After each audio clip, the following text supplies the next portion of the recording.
I was coming through a town called Camino de Rabanel, and I was there at the monastery, and I had hurt my leg, and I was just in so much pain. And I walked in, and the monk that was there at the time, I believe he was a Capuchin, and he was just assigned in that town.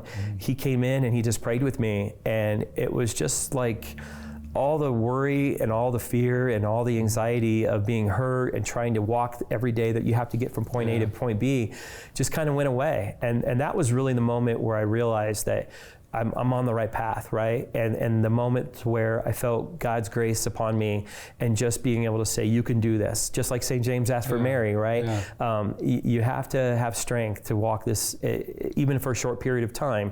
And so for me, it was that I was walking by myself, which a lot of people do, and I was in so much pain, and I needed God, and I needed to be able to know that I could get through this. And so with that and through the prayers of that, I was able to get up the next day and keep walking, and eventually made it to Santiago.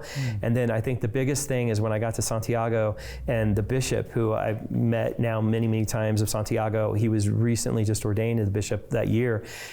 He gave me the blessing, and it was just such an experience to know that I had a blessing back in the monastery along the way. And then when I got to Santiago, I got another blessing of just saying, you did it. You know, you've walked in the way of St. James, right, and you are here at the foot of St. James, and you can lay all your intentions there. So that was just a beautiful experience that we try to make everyone have, you know, or want to have everyone have if they can. Yeah.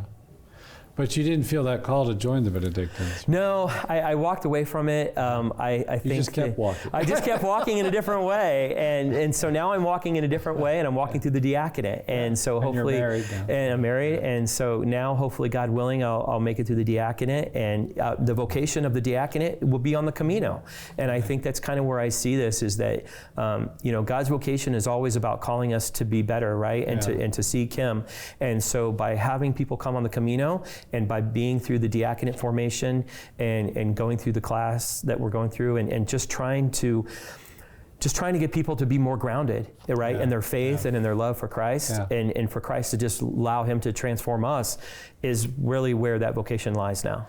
It sounds like that experience was really one of trust. It was a lot of trust, a lot of fear, and a lot of trust on the opposite side. And I think that's so key with our relationship and trying to follow the Lord, you know, I always feel like, Mother Angelica would say that on the network. She said the biggest lesson God keeps teaching her is to trust.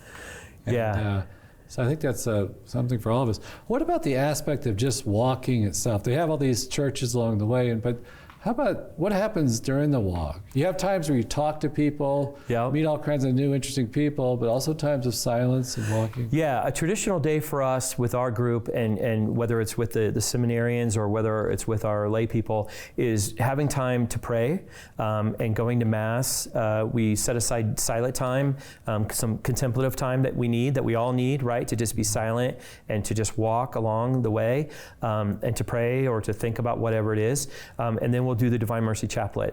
The other thing is we have a prayer wall on our website on the followmycamino.com, and we have 300 intentions back in September that we took with us. And so every time we start or stop, we do a little Hail Mary, we'll do Angelicus or whatever we need to do, but we take those intentions with us.